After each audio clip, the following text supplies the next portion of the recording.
show. On the book of face. Yeah, I know where to go. There's a man over there into the music scene, showing lots of love for the community with great advice. I know who I should go see. It's all around town radio Show. Show. Where'd my microphone go? Get out of That's there. interesting.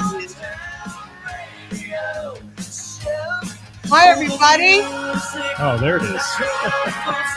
I lost my mic. It's the all around town Radio. Oh. Wow. I look really blurry.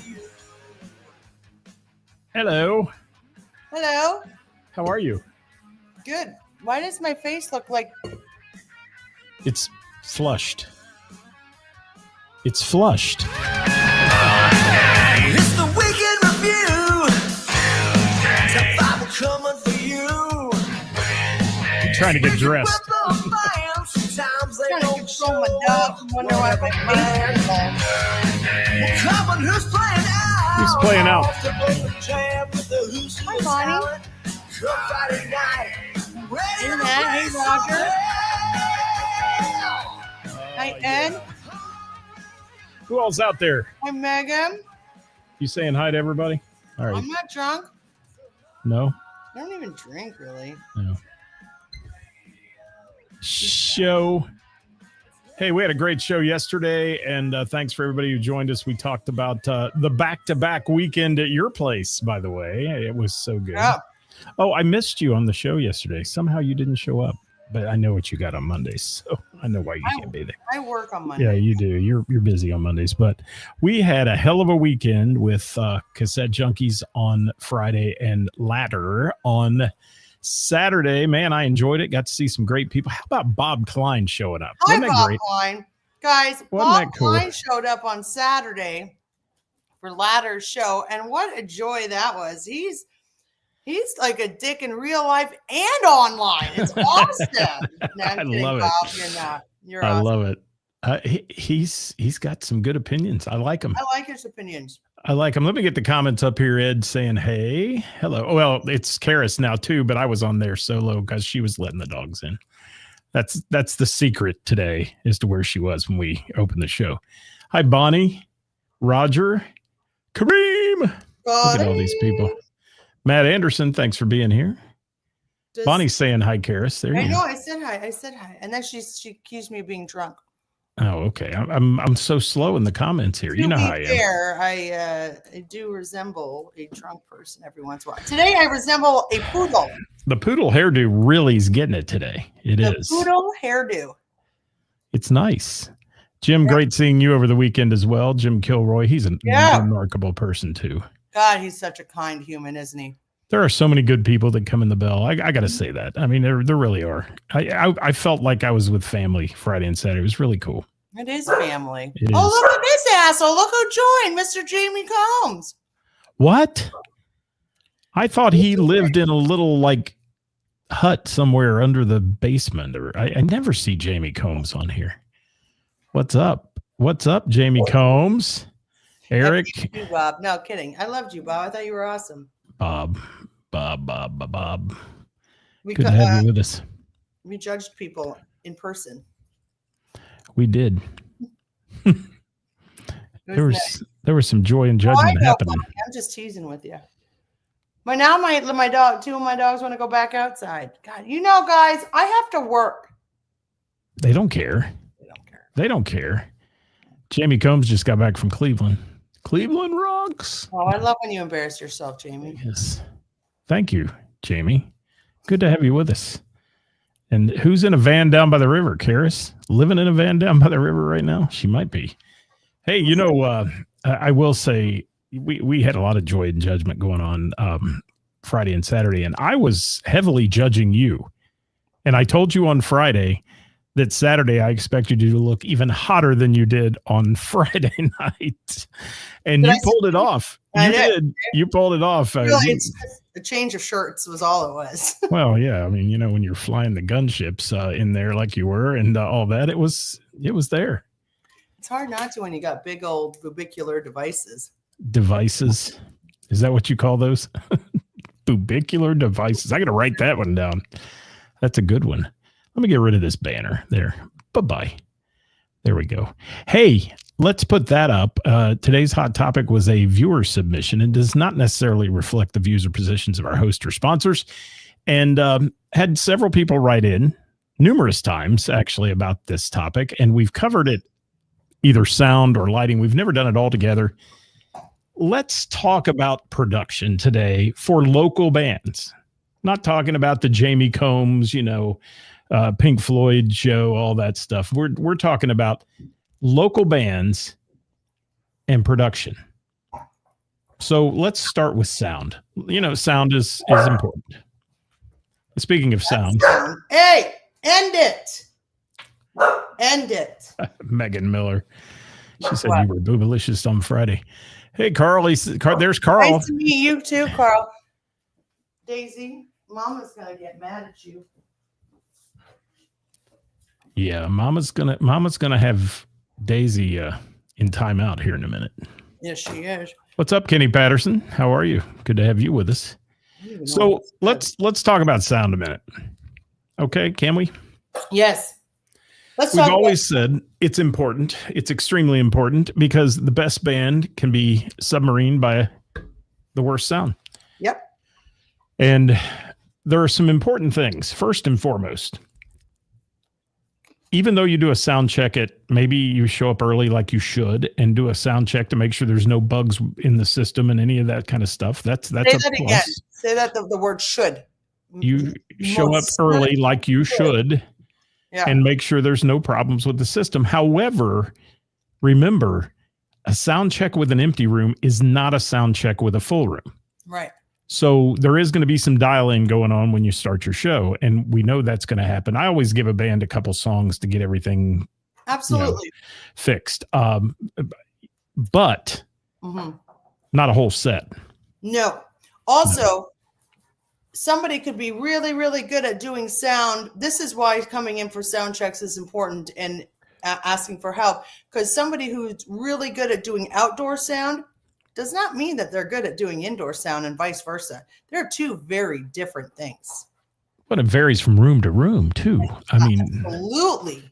And now here we go. It varies from stage to stage. True that. And there are all these newfangled devices. Back in my day, we had an analog soundboard. It was you had a 3-band EQ where you had bass, mid, and high, and all that. Now you've got the X-Air system, the Midas systems, all that stuff, and it's all run by an iPad. And you got to know what you're doing with that because you can F it up really quick on one of those devices. And and when you set a scene for your band, as it's called in there, and you have that scene set, it doesn't mean it's going to work in every room. Nope. And that's what I think some people do. They come in, I've got everything in, it's all level. And it's not for that room or that. In your case, you have a house PA. Yeah. A beautiful new house PA. A very good sounding house PA, I must say. That was definitely, that was chosen specifically for my room. And it sounds good when it's run properly. When it's run properly. It does. With no ego. Yeah.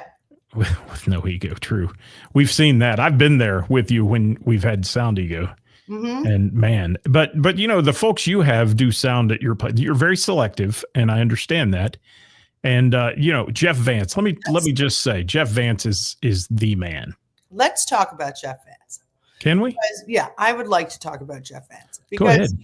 Jeff Vance. Well, first of all, I work with him every single week, and he is an absolute pleasure. Just a joy of a human to begin with. Like, oh my goodness. And then when he does sound, there's zero ego when he does sound. And he comes up to me all the time and he's like, what do you think? Do you think it's this? Do you think it's him? And I have I don't know everything about sound. I'm not even close to it, but we tend to hear the same things. And even if we didn't, the fact that he's still coming, and even if I'm talking out of my ass, he's still coming up to me and asking me, what do you think? You know what I mean? Because it's my room and I actually give a shit.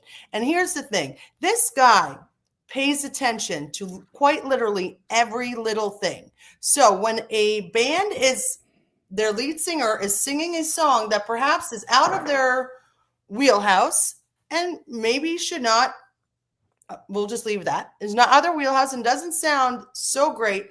Not only does he notice, he tries his best to accommodate that section, and he adjusts everything. He adjusts it like as he goes. There is no one set thing with him. He pays attention to what is sounding good, who is sounding good, and who needs a little bit of help. And it makes a huge difference. Jamie Minnick just said you can definitely tell the difference when Vance does the sound versus someone else. And let's talk about when Thursdays, if anybody comes on this and here and starts, well, Thursdays are always so loud, and Thursdays, doing sound on Thursday is completely different than doing sound for like a one band, because it's changing every single time somebody new goes up there. So don't even compare the two. And he still manages to make that sound freaking amazing. And there's Mark Bransford. Mark Bransford is another one that makes your system sound like it's CD quality. Well, he's the one who designed it and picked it. Mark Bransford. Oh my gosh. And he's worked some big events with us there, some of the fundraising events and all that. And he and Jeff together have worked events.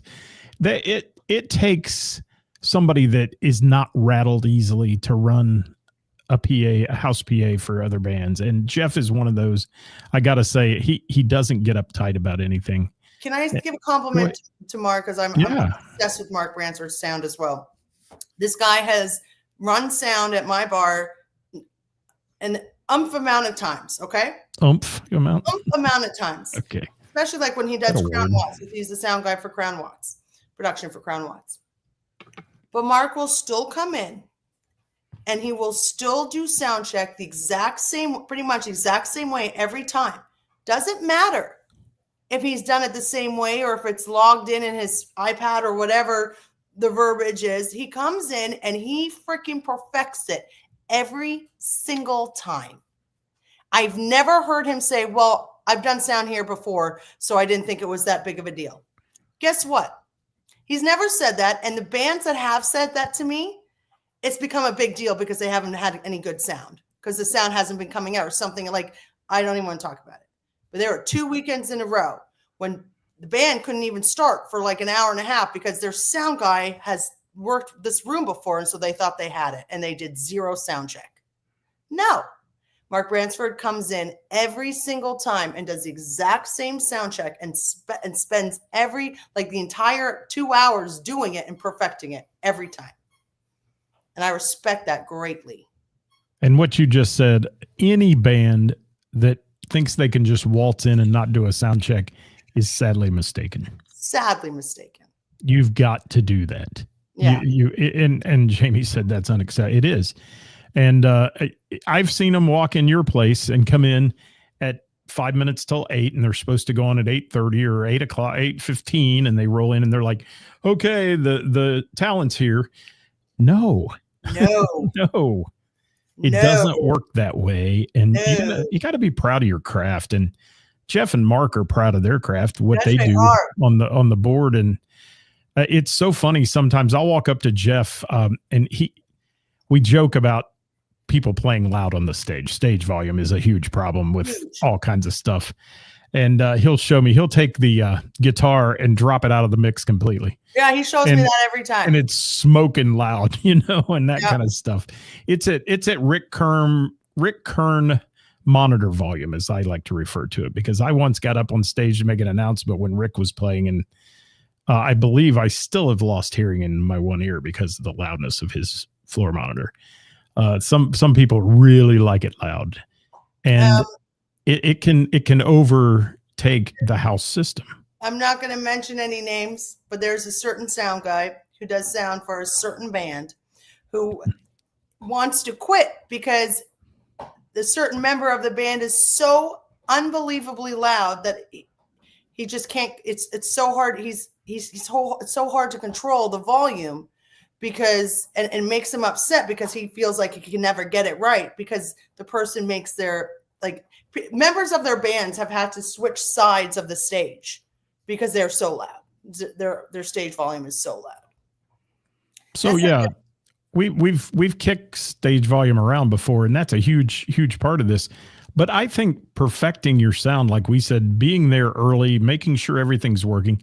You're always going to have a glitch. Something's going to, a cable go bad, this and that. We know that's going to happen. But dialing it in with an empty room and then thinking you're on autopilot is not going to happen, especially at the Bell and the Bear, because the crowd you had like Friday night, my God.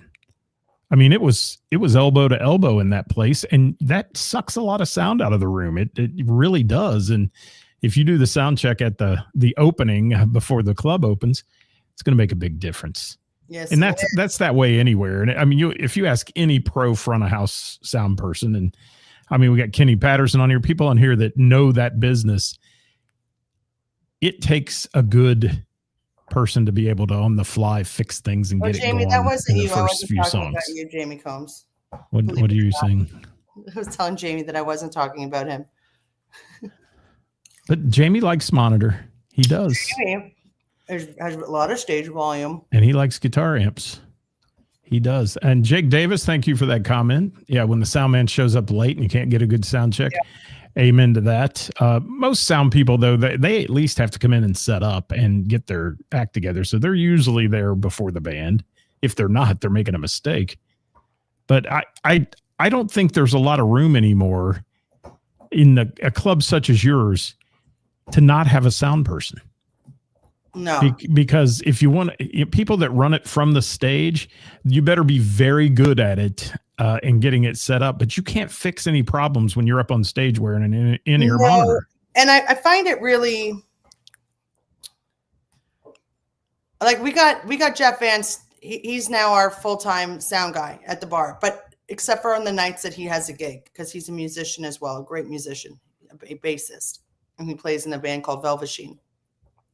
So he's our sound guy. But the reason I did that is because I was really sick and tired of what we're talking about is bands not showing up for sound check on time and just thinking that they're going to get it because they've done it once before, or running sound from the stage and it's just not good, or just like any of that. I take pride in what's on my stage. And if it doesn't sound right, like sound is so important that you may not care as the band, but I do, and I got tired of shitty sound engineers that didn't care except for their ego, and tired of just arguing with them and consistently saying needs to go down. There's no balance. I got tired of saying the exact same things and then them giving me attitude. I was there the night the kid looked at you and he said, you said, look, I own the place. Basically, I want this to happen. And he was pretty much right in your face saying, you don't have any idea what you were talking about. I'm the sound guy. Go run your bar. It's kind of the way he acted with you. And it was like, holy crap, where do you get that ego? Because saying that to somebody who's paying you. Well, you know what? You almost wish, and I know it's not good for business, but I almost wish that you'd have gone up and just thrown the breaker to the stage and told the band, you're out. See ya. And I'm going to tell everybody you're out because of your, can I say dickhead on here, sound man? Yep. Yeah. You know what I mean? Yep. But that's neither here nor there. Let me see about some more comments here. There's Banks. Here's a good lighting engineer, by the way. We're going to talk lighting in just a few minutes. Yeah, talking lighting too. Today, but it's on the list. And yeah, Banks, thank you for that. What's up, Pete Davidson? Kenny, I agree. All right, Danielle, thank you. Thursday night open jam with the band Hijack. Good. Glad to hear it. You need to. And if Jamie wasn't on top of Travis's drums on Thursday. When you got that drum, for lack of a better term, I know there's a term for it, drum muffler, the screen that's around your drummer. Shield?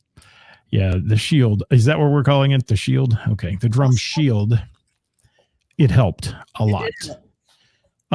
Because my favorite line to Jeff Vance was always, we need more snare. Because the snare hit, Danny Laverde would hit that snare and it would be like someone shot a bullet past your ear.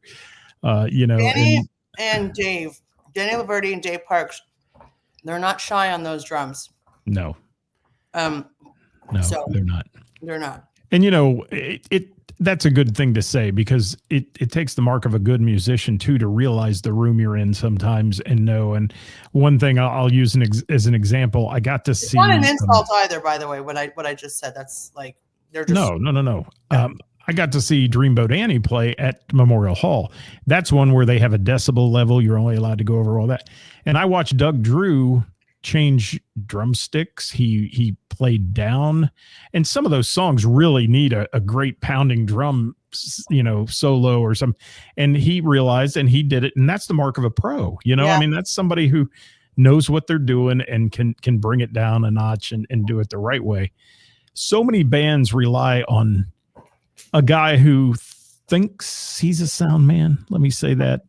Buys equipment, says I can do this. And the guys that run front of house will know exactly what I mean, because they know what they're doing. They know how to troubleshoot. You take one problem with some of these guys that say they're sound engineers, and it just goes to crap. I mean, they can't fix it. And then they try fixing things, which makes the problem worse, and it gets worse and it gets worse.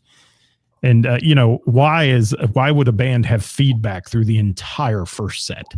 You've heard it and I've heard it. Yeah. Why? Yeah. Why is that?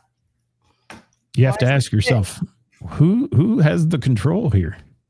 And Will Bell says the Bell and Bear system is dialed in for sure. It is. It slams when that's going on. And Kevin Cooper says if you're stellar sound engineering cause the room to empty out, then take your stellar sound engineering skills elsewhere. Yeah. I just think that goes back to them to ego. And they don't give a shit. Yeah, Jamie, I was going to say Travis doesn't appear to be. He's a very finesse type drummer. I mean, I think he plays hard. He can play when he wants to, but I think he knows. Jamie. He knows how to work the room. He does. I got a nice surprise for Travis. Yes, being able to hook it up doesn't make you a sound tech. Thank you, Zeke. I agree 100%. Yes, and let's talk one more thing on sound I want to mention is wireless. There's good wireless, there's bad wireless. And one thing I will tell you that the boys from Ladder, the guitarist Quentin from Ladder told me the other night, he said he was having a little issue with his wireless. He's got an older guitar wireless that he's used. It's been tried and tested, works great for him, but occasionally getting a little noise in it and things like that. Jeff reprogrammed it for him to a different frequency, and they didn't have an ounce of problem all night. He was like, man, this guy knows what he's doing. He fixed that for me. And he said, I would have just kept it on the same frequency forever.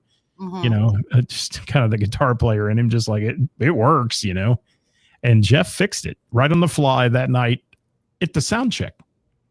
So that's the mark of a good sound person, I think. Right. It is. I agree. Jamie, I'm really loving how we both phrase things. Well, you know. Hi, Marcy. Thanks for being here today. Mr. Burroughs Tavern. Thanks for joining us. So, Karis, let's talk about lighting for a minute. Yeah.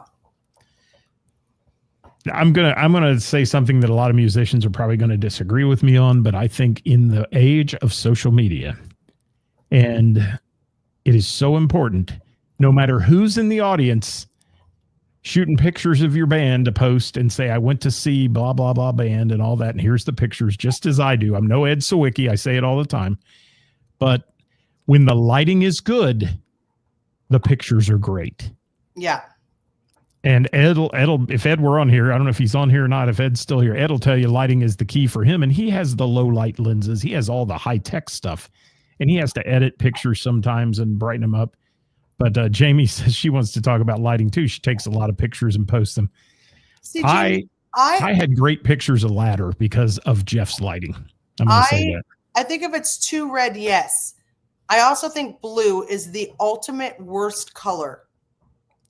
It washes. It's kind of a bummer. And it's a bummer, and it's horrible for pictures. horrible for pictures. I would much prefer the red. But I think what's really nice is Jeff and I were talking about it. The pink and the whites are really good. The pinks and the whites, but too much bright red can really, it is not good. But I still manage, but I would rather take pictures with the red light than a blue light. Because the blue light is horrible. I know dealing with some, and I haven't dealt with a lot, but dealing with some of the national acts, they specifically say in their, what's it called? Whatever, that no blue lights, 0 blue lights. Hi, Jennifer Combs. Thinking about you, my dear. Thanks for being here. The white lights are good. I like the white with the pink. Those look really good. And what Jamie said there, yeah. And yeah, and some people love to take pictures and videos when they're out seeing the band, and they like to post them and help promote the band and do all that. Jamie's a good one at that. And lighting makes an absolute, I mean, it's 100% difference. Banks is a great light man, by the way.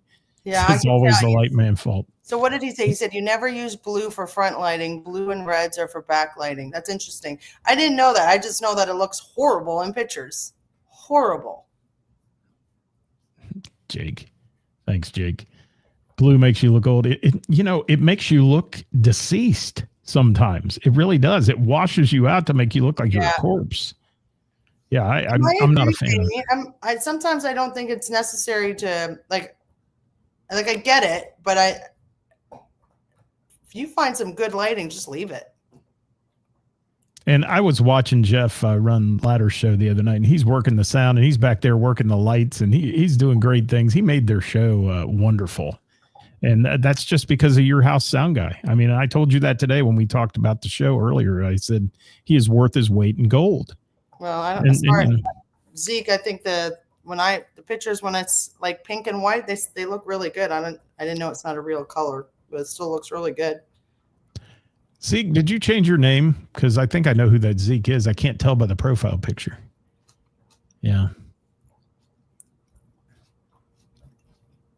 I think and really that's kind of a morphed color. The pinks and things that come out of that are a faded color of a couple other colors. It's like a faded red, I guess. I don't know. But whatever primary colors you mix to make pink, I don't know. Whatever it is, but Taz says one of the first Crown Watch show, they had full lighting, fog strobe, and it felt like a concert.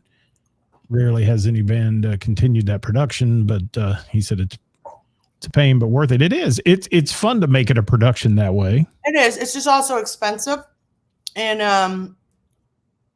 it can be a lot.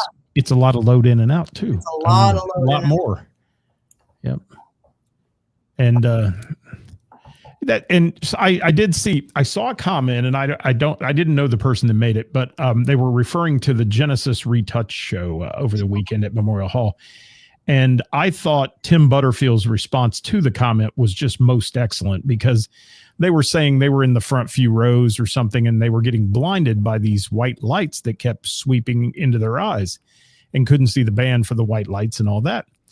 And I thought to myself, I said, that could be a problem. And Tim said, I sincerely apologize. I was up in the loft at the high point. They put the front of house and the lighting guy up top.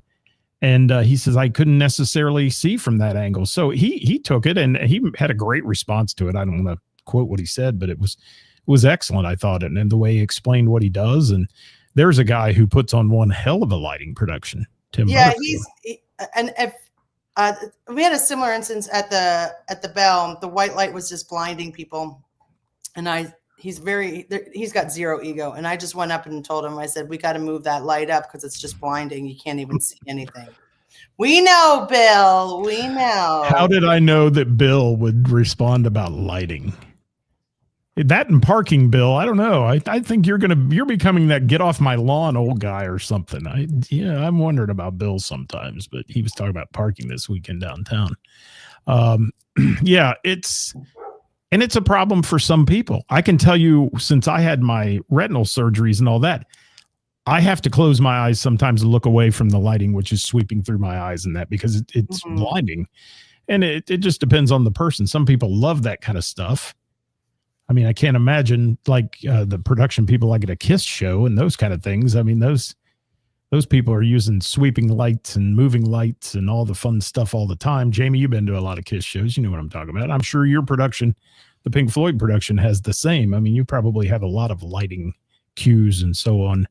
But in a small bar, it's highly important to be able to light yourself so people can see who you are. I've been in so many bars that the band's playing and you can't see their face. You can't see anything. The lighting is behind them and it's bright and it's like they're a silhouette playing up there. And I don't know that that's the best. I mean, I don't know. Eric, thank you for that about Tim. Tim is probably, I mean, I think his lighting is superb. Like, I just think it's remarkable. And what's nice about working with Tim is what's nice about working with like Jeff or Mark is there's just no ego. So if there's sometimes you can't expect somebody to see you're going to miss things every once in a while. It's, it just happens. And it's nice when you be like, oh, this is blinding or something, or this is, and the fact that Tim like straight up was like, oh, sorry, I couldn't even, I couldn't even see from that. I think that shows, I mean, that just makes me love that guy even more. You know what I mean? Thank you, Mike Coons. Mike took me back to elementary school and told me that pink is red and white mix. Thank you for that. I understand that concept. I'm saying, and thank you for that. I'll just leave it. Thank you. I do know that. I'm old and I forget. So there. And lighting. Can it be overbearing? What do you think, Ceris? Can it be overdone? I think for certain rooms it can. It can also be underdone. Like, I know a lot of bands that don't bring any lighting or don't use our lighting except for the fog lights, and it just looks boring. Uplighting. A lot of people are into this uplighting thing where they stand up there and the light shoots from their feet up through their nose. And I don't know. I'm not a huge fan of that sometimes. Mark sat in the balcony, thought the lights were amazing, nearly impossible room to please everyone. Yeah, that room is Memorial Hall's tough sound wise too. I think Todd Buck was probably running their sound the other night, and if he was, he's a master, but it's tough. Will Bell brings shades. I'm trying to get to your comments, guys. Ceris, comment a little bit about what you expect from somebody when the production comes in. When should they get there to get set up? What's your view on that? Put you on the spot. I don't know. Like, I think of like when Billy Rock plays and when Crown Watts plays, they get there, they come in during the day or,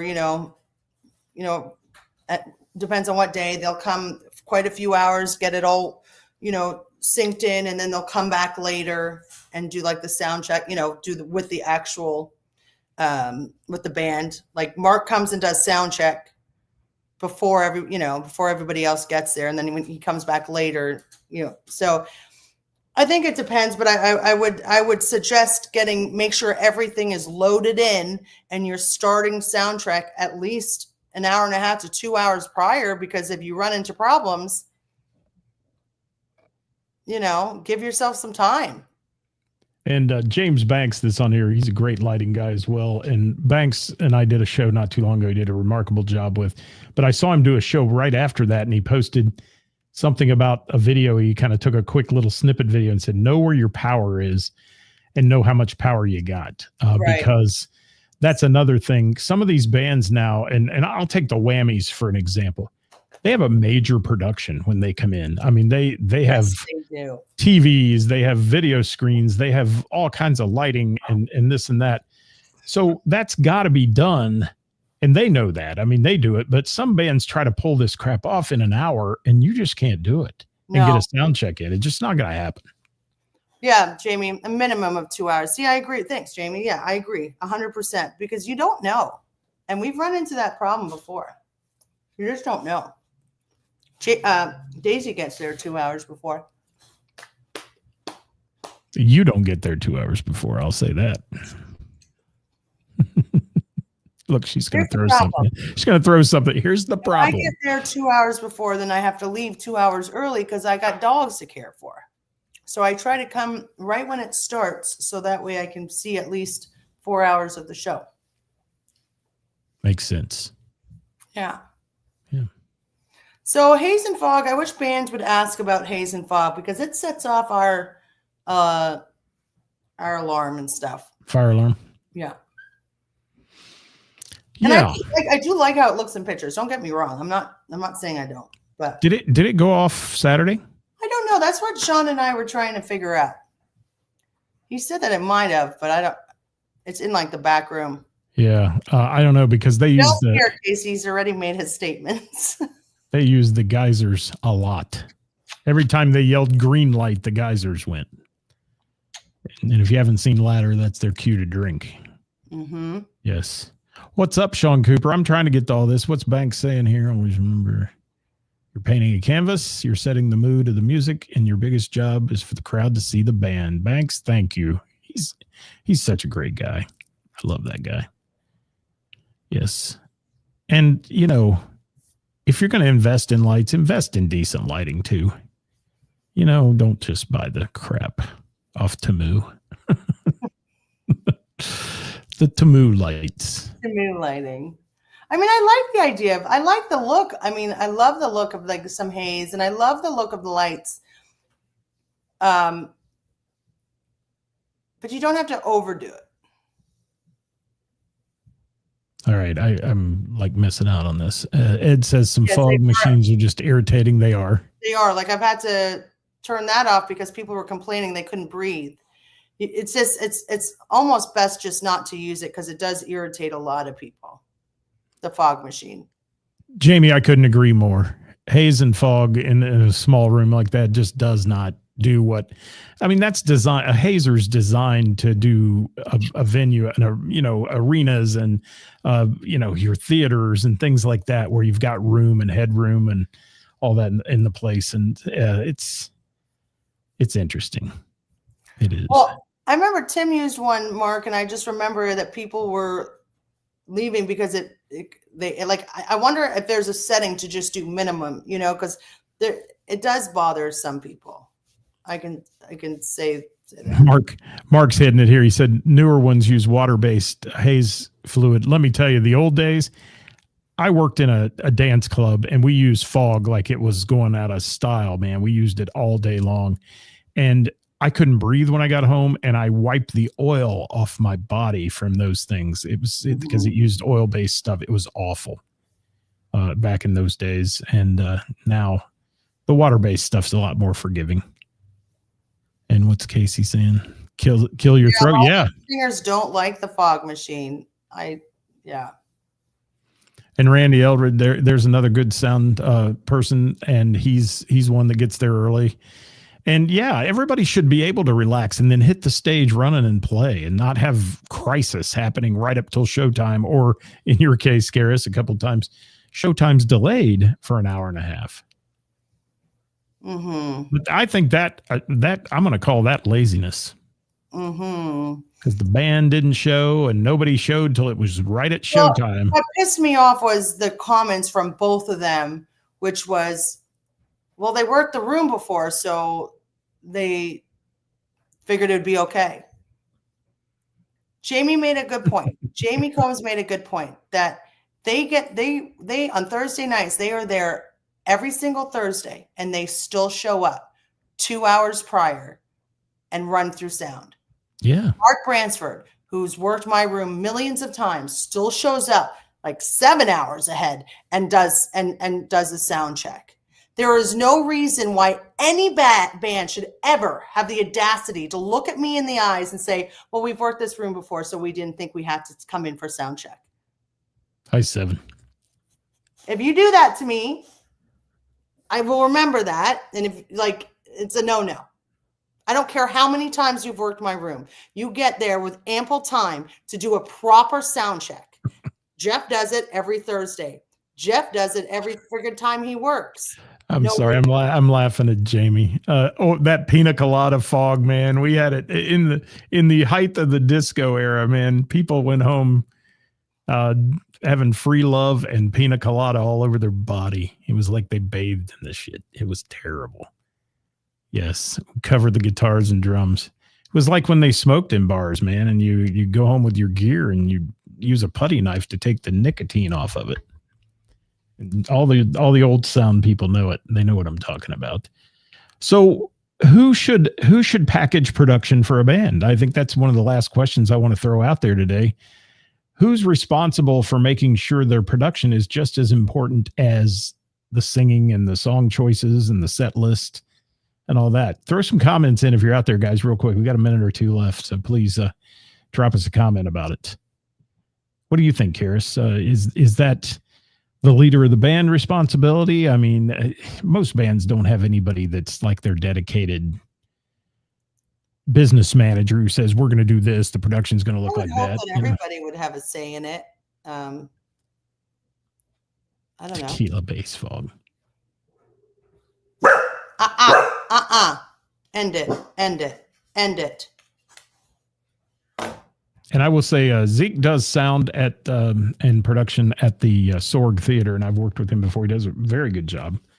And that's a different room. I mean, it's a room where you could stand on stage and talk and hear yourself talk in the upper balcony and never use a PA. It's that good of acoustics in there, but which really creates sometimes a little tougher job for the sound engineer, because you're not firing that PA at people. The sound is going everywhere.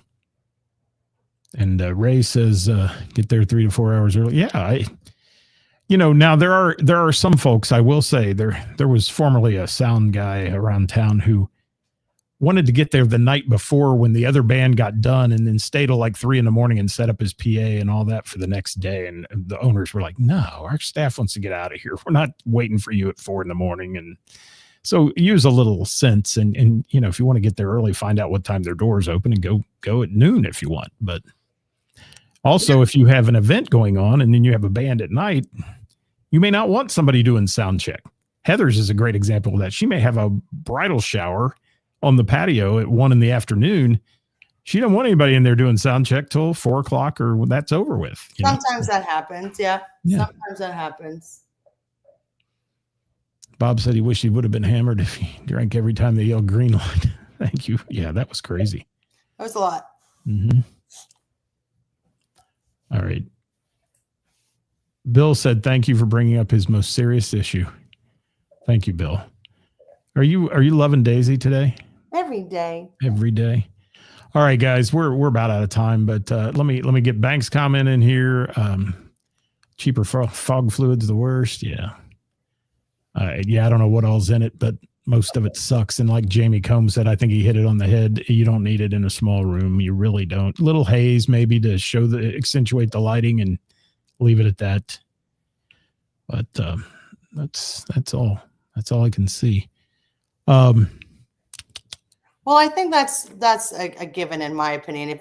If the venue requires a production, like including lights and stuff, then yeah, they have to pay for it or they don't get it.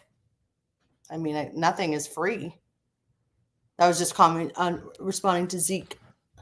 Yes, thank you. And Randy says, if you get there early, also gives you ample time to correct any problems. Thank you, Randy. That's the $1 million answer right there, because they all, right. I mean, you go in, I've gone in just to do a little simple show and go to plug the PA and that outlet doesn't work. And now you got to string, an extension cord across the room and things to another outlet. It happens. Lots of things happen. And Bronson loves when sound check was early. Yes. I like that too, actually. And Carl says that Arena Rock Show does this for every show. 1 to 3 p.m. is setting up. 3 to 5 is sound check. 5 to 7 dinner and relax. 7 to 8 is meet and greet, and 8's show. Yeah. Yeah. That's perfect. Yeah. And if you do it routinely every show, everybody gets in the groove of that, knowing that that's our timetable and we get it done. Thank you, Jake Davis. Jamie says, different thing from what we're talking about. I wish you were here's production as an example. Yeah, I mean, I don't know. There's so many views on this, but my view on it is sound needs to be perfect. Lighting needs to be enough to take a few photos, people to take photos of your band. And other than that, play well, be nice to your I hate the word fans. Be nice to those who come to see you play, and you'll be successful. Yeah. There's a ton of successful bands in Cincinnati and Dayton, and we see them all the time, and it's because they're just good peeps. They are. Says yeah. Most people are assholes. Or oops, am I not allowed to say that? Oh yeah, Zeke, and I use the example all the time. Somebody one time telling me, I'm not paying $50 extra for a sound guy. Yeah, that's it's like that's crazy. And then I always use the example of what a kick drum might cost. I just say, let me tell you, this guy's bringing this microphone. Here's what it costs. How many of your shows would it take for him to recuperate those costs down the road? Yeah. I mean, just for a microphone, not the PA. That's like, I get why people charge it. Then there's like myself, if I can't afford it, I can't afford it. So I say, no, I can't afford your band, and there's a band that, well, no, never mind. I'm not going to bring that up. $50 doesn't pay for anything worth having most of the day, Kevin Cooper. I agree. And we joke about some of the solo acts out there trying to play for $50 and a slice of pizza, man, a night. And that's, I get it if you're starting out, but you're kind of whoring yourself out and the rest of the musicians out as well. So that's a whole nother show. Mm-hmm. Whole nother show. Where do you find an engineer for $50? You don't find an engineer for $50. You find a guy with a briefcase that says he's a sound guy. You know what I mean, Jamie? Yeah. Yes. And Mark, thank you for that. Mark's such a smart cookie as well. He really is. I wish Jeff would have been on here today. He was on here yesterday. He was, but he's probably tied up today. But Jeff and Mark, I admire them so much. There's a lot of talented front of house engineers in Cincinnati, and they are two of the best. They are two of the best. Absolutely. Love those guys. And so easy to work with at these events we do and all that, the fundraisers. They never get rattled, which just makes me so happy because I've seen sound people get rattled. I think that's good. I just had an interesting exchange on DM about that. It was taken out of context, and I actually changed my automatic message because of that. But you should always expect to be paid what you think you are worth, and the venue has the choice to pay that or not. And it doesn't mean that they're cheap or anything. It's just they can't afford that, and if they don't know who you are, then they don't know what you're worth. And I equate it to kind of buying a car. I mean, if you feel like the car's worth it and you pay that money, you bought the car. I mean, if you don't, and if sometimes, I don't use my Thursday nights as audition, but it does help because so many of my regulars are there. So you can really tell, and I don't want anybody to I'm not going to get into that, but I have no problem paying bands what they ask, but it has to make sense for my room too. And it has to stick into my budget, and your worth, but I don't. So I'm the one taking the risk, not you. Yeah. And I'm going to end with, these guys are all talking about the term fans, and it's a negative term to me. I think at the small level, the local level and all that, you have friends who come to see you. You have people who admire your band. They watch you. And there was a country band in the area up here for a long time that had a page that was called The Family. It was instead of being fans, they were family, but they made it FANLE. And I thought that was really a cute way of doing it because it's just a way to say, you guys are our family that come see us. You're not fans. We're not that big on a pedestal. And Bob Klein said it best there. You're not all that. So thanks, Bob Klein. You're all that, Bob Klein. You got anything else, Ceris? Ceris, can you hear me? Can you hear me now? I hear you. Can you hear me now? Hello. That I don't. Yeah, I don't. But it is nice though that when the bands do come in to play, because then we do get to see how our fans, or sorry, I know we don't like that word, how our regulars react to it. It does kind of help, though, definitely, because I have booked bands based on that. Yeah.